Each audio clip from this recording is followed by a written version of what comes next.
शला आदिवासी area रे चाकरी करके मो जीवन बर्बाद हो गला। की भाषा कहउछंती मु किछि बुझी पारु नाही। सा मो कथा विषय किछि बुझी पारु नांती। स्कूल को पिला भी आसु नांती। ये बड़ टेंशन मु एठी आ चाकरी करी। ये पिला सब 28 27 वर्ष हेलानी। ये चतुर्थ श्रेणी पंचम श्रेणी पढुछ। अष्टम श्रेणी पारेला आळु मते गुडौछन। यदि अष्टम श्रेणी हम छुआ पारेला तो बेळ खरा तो एठी पिटिके मार दो। मु कोन करिवि कहलो। जने सरकार के पिला के कोन करिवि। अयो बाबा कतर तेंगा तेळरे तन बलोरे ओ कोइते नीचो ते चपाय केना मातर। ए मास्टर केमती अछु बे? मास्टर बोली तो बहुत सम्मान दउछ तमे सब बुझिला ना। मैं मु तम सारे ना सांग दे। ए बेसी अधिका कथा हना कहिबोनी। तू पराबे काली हम संग रहाड्या पिउथुल हेबे। मु पराबे सडा रसुण आ ये आनके दूथनी जो कड़म साग करंडी मचे भुजा भी आनथनी। आ तू एजी आजी कोन इनते स्टाइल मारचो बे मास्टर? कहला तते सला ये 28 27 वर्ष हेलानी। तू अष्टम श्रेणी भी पारौ ना। कोन तर हाल कोन है बे? स्कूल तो जो दिन हेलानी तू तो सही दिन स्कूल आसुछु। तो पुओ भी आसी चतुर्थ श्रेणी पढलानी। ए मास्टर तू इहाना बेसी कथा कहिचो बे। बे आम एरिया आमर स्कूल आमर आसने खुची न आसने आनंद आमर जदी आमे पढेनु तोर कोन हला? मोर पुओ चतुर्थ श्रेणी पढुचे मु अष्टम श्रेणी रे पढुचे। मोर अष्टम श्रेणी मु पराई मिनी आ बेसी कहिवनी मते हना। अच्छा मते गोटे कथा कह। तू साला अष्टम श्रेणी पारौनु काई? बे किमती पाराइनी अनिकी देखनी सडा किमती मते मारी देमी जे कांड मोरी जीव साइडे। बे किमती मु अष्टम श्रेणी पाराइनी। तमर हेना सरकार जो कहचे अष्टम श्रेणी परे आउ अंडा मिलिबने आउ डाले मिलिबने कि आउ चाउडा मिलिबने। आ मु अष्टम श्रेणी पाराइने कोन कदड़ी खाइबे ना तते सडा नहीं बे। सेति पाइल धन मु कहिची हेने मते अष्टम श्रेणी जिमती न पाराइबा को कहू। आ जो दिन पाराइबा को कहू से दिन सड़ा बुझी पारछ ना। सीधा सीधा जम घर देखिबो मार देमी जे कांड मोर जीव साइडे पूरा दांत काढिके। होलो बाबा मते मारिया दरकार नाही। तोर पाठ पढुछु पढ। अने मु गोटे कथा पचारिमी तते प्रश्न पचारिमी तू किंतु उत्तर दबो। तो बापर तो सड़ा मु खाइची से दिन कि तू जा पचार मु हेना कहमी आ।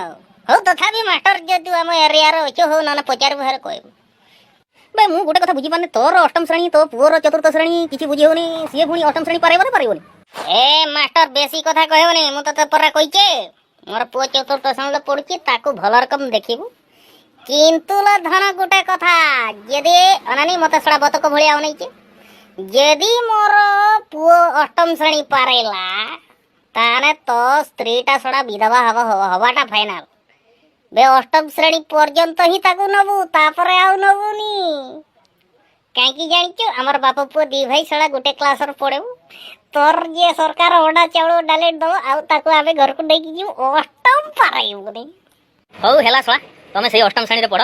तो पुओ भी अष्टम श्रेणी पर्यंत आसो। तो 14 पुरुष भी सही अष्टम श्रेणी पर्यंत पढु। एते पर्यंत ये नवीन पटनायक होजी अंडा देई चलती। एते पर्यंत तुम खानदान पूरा अष्टम श्रेणी रे पढु। मोर किछि जायस नाही। किंतु मु जो प्रश्न पचारि माने मते टिके आंसर देने मते टिके भलो लागियो। बे मास्टर तोते भलो नागियो पई गोटे काम करनु। तू सडा आम संगर संध्या बेला आसुनु सडा मौली पीबु आउरी बडे नागियो बे। नवीन तो क्या भी अछि मौली संगर चकणा अछि पूरा मार मस्त हो बढिया नागियो तोते। प्रश्न कोन पचारबे? हौ जदी पचार। अच्छा कहलु ए जो करंट जो इलेक्ट्रिक कोठी मिलजी एई कथाटा तू जानि ना बे मास्टर सडा मते पचारचु। सडा इलेक्ट्रिक कोठी मिलची तू जानिनु कि मास्टर है जिवे तू मते पचारचु। आमे पूरा मास्टर आमे तुमको पचारिबु तमे उत्तर दबो। की वाला मास्टर रे? हौ जदी पचारलु मु हेना कहूची सुन। इलेक्ट्रिक करंट मोर मामू घर मिलची बा। इलेक्ट्रिक करंट तो मामू घर मिलची बे किमिति मिलजी बे? बे तते मास्टर किए कला बे? तो मुंडर गुबर अछि कि बे? बे मूर्ख सुन बे जेते बेले संध्या बेले हमर हेडी मो बापा गोजे मार देई की तार ठाकुर हे की नाचिबो हम मौली पी दे के हाडा पी दे की जेते बेले से समय जदी लाइन काटी दिए सेते बेले मोर बापा कहबो हर सोला लाइन काटे दला। सेटु कोन हला?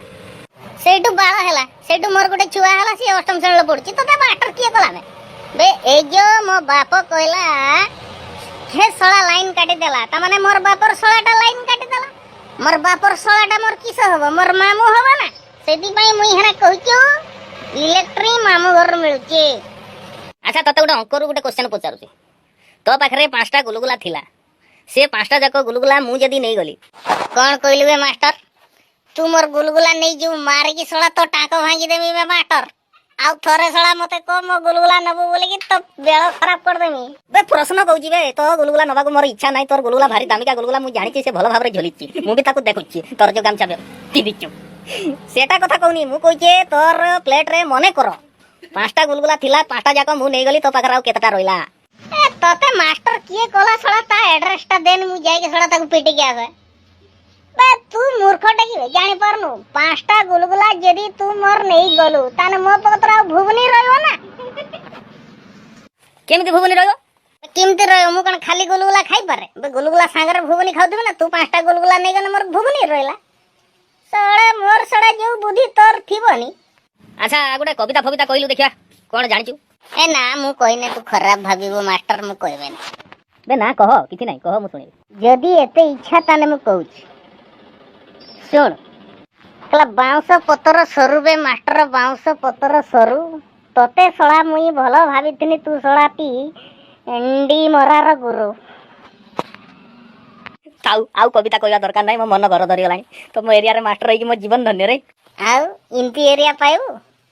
इमती एरिया पाइबू थरे चिंता कलो देखियो आम संगर हमको पढ़ेबू आम संगर जीबू हाड़ा पीबू पुणी चंदा बेला मोली खाइबू कुकड़ा खाइबू सड़ा खाई खाई की सड़ा बतक भलिया आई जा डक डक होई सड़ा घर को जीबू बे मास्टर आ गोटे कथा मुई हेना पचारती भाई से जो दीदी जो आउची पूरा डोली डोली हे गिरी भारी पूरा क्यूट क्यूट सेक्सी सेक्सी लागुची से कोटे आछी बे आ से जो अंडाटा खेल चुटर दउची भारी बढ़िया लागुची बे तो कहबो तो डेली दबो मते ओहो से जो थकल थकल लेके आसुची दीदी ओ ताड़ी की तोर काई नजर किवे से परा मते दउची अंडा मु भी खाउची ता अंडा बहुत बढ़िया बे तू मास्टर मार खाइबो मोर से दीदी ऊपर मोर नजर तू ही है ना नजर पकेबो सीधा कांडो गाइसी मार देमी ताको कहबो से होची आम एरिया रे रहू आम घर रे रहू हला तार अंडा दबो तार जा दबो मते दबो हो हेला से आसन तो मु तान कहि देबी से तते देबे अंडा एटा को ही भला मास्टर कहती आज दी बोतल अधिका तते लसी देमी टेंशन नेना